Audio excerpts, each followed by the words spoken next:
It's quite astonishing how many people cannot grasp this simple point of logic. The fallacy is so common it even has a name, the argumentum ad consequentiam.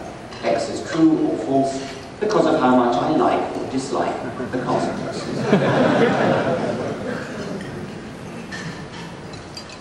Is the production of the higher animals really the most exalted object which we are capable of conceiving?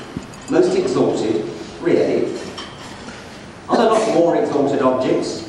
Art, spirituality, Romeo and Juliet, general relativity, the choral symphony, the Sistine Chapel, love. You have to remember that for all his modesty, Darwin nursed high ambitions.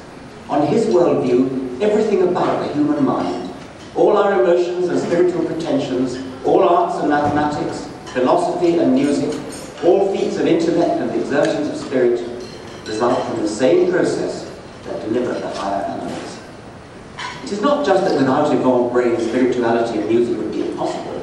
More pointedly, brains were naturally evolved, naturally selected to increase in capacity and power for utilitarian reasons, until those higher faculties of intellect and spirit emerged as a byproduct and blossomed in the cultural environment provided by group living and language.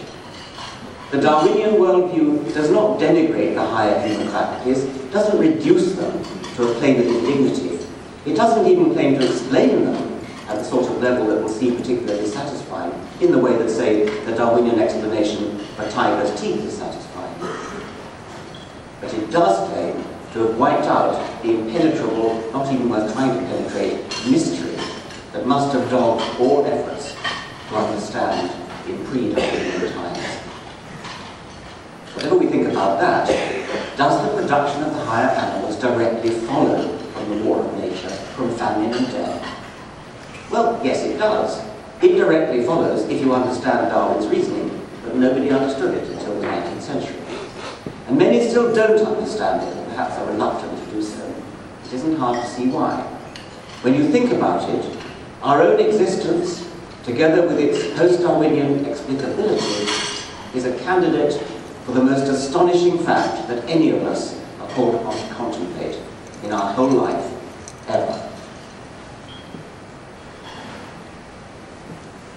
I've lost count of the irate letters I received from readers of books in which I've quoted Darwin's famous last paragraph, taking to task for, as the writers think, deliberately omitted by the Creator.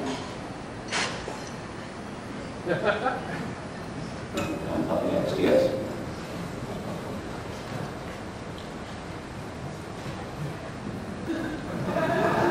These zealous correspondents forget that Darwin's great book went through 6 editions.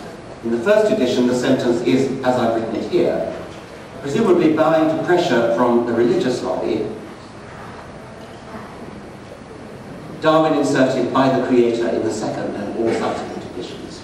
There's a very good reason to the contrary. When quoting the origin, I always quote the first edition. This is partly because my own copy of that historic print run of 1250 is one of my most precious possessions, given me by my benefactor and friend Charles Simoni.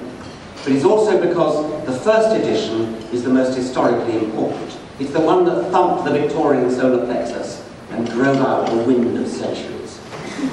Moreover, later editions, especially the 6th, pandered to more than public opinion. In an attempt to respond to various learned but misguided critics of the first edition, Darwin backtracked and even reversed his position on a number of important points that he'd actually got right in the first place. So for my money, having been originally breathed, it is, with no mention of any Creator. It seems that Darwin regretted this sop to religious opinion.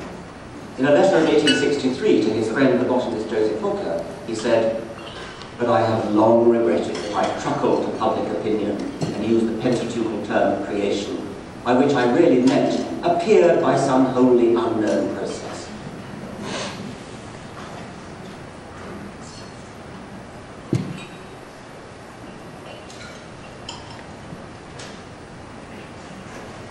The Pentateuchal term Darwin's referring to is the word creation, of course. The context, as Francis Darwin explained in his 1888 edition of his father's letters, was that Darwin was writing to thank Hooker for the loan of a review of a book by Carpenter, in which the anonymous reviewer had spoken of a creative force, which Darwin could only express in pentateuchal terms as the primordial form into which life was originally breathed. Nowadays, we should dispense even with the originally breathed. What is it that is supposed to be breathed into what? Presumably, the intended reference was to some kind of breath of life. But what might that mean? The harder we look at the border between life and non-life, the more elusive has the distinction become. Life, the animate, was supposed to have some sort of vibrant, throbbing quality, some vital essence, made to sound yet more mysterious when dropped into French, élan vital. Life, it seemed, was made of a special living substance, a witch's brew called protoplasm. Conan Doyle's Professor Challenger, a fictional character even more preposterous than Sherlock Holmes, discovered that the Earth was a living, kind of giant sea urchin, with its shell being the crust that we see, and its core comprising pure protoplasm. Right up to the middle of the 20th century, life was thought to be qualitatively beyond physics and chemistry. No longer. The difference between life and non-life is a matter not of substance, but of information. Living things contain prodigious quantities of information. Most of the information is digitally coded in DNA, and there's also a substantial quantity coded in other ways, as we shall see presently.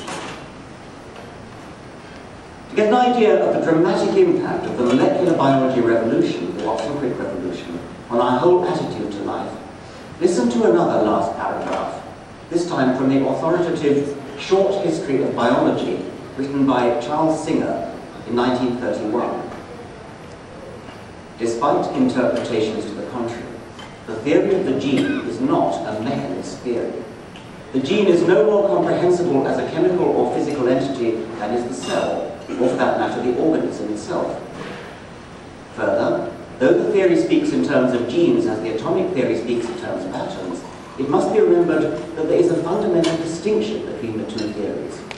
Atoms exist independently, and their properties as such can be examined. They can even be isolated.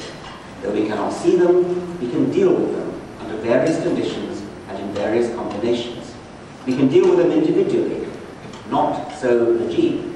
It exists only as part of the chromosome, and the chromosome only as part of the cell. If I ask for a living chromosome, that is, the only effective kind of chromosome, no one can give it to me except in its living surroundings, any more than he can give me a living arm or leg. The doctrine of the relativity of functions is as true for the gene as it is for any of the organs of the body.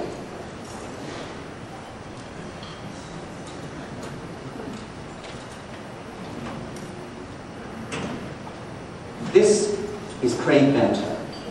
By the way, you're supposed to realize that everything that I've just read from Charles Singer is complete and utter nonsense.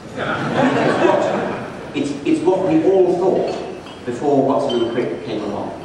Before Watson and Crick came along, there was something mysterious. You could wax lyrical about the interactions of all parts of the body, the genes were parts of the living organism, things like that. Now we know that genes are pure information, digital information.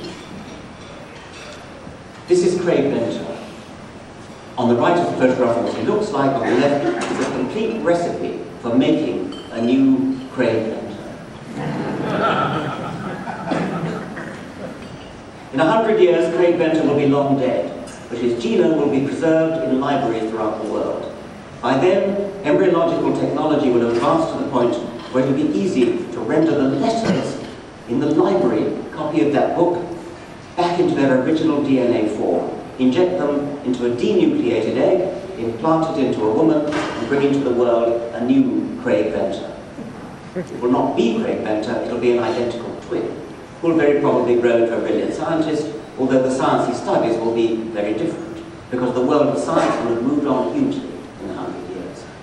But the only point I want to make is the remarkable fact that our entire genome can be reversibly translated into letters of the alphabet and stored on paper or on a computer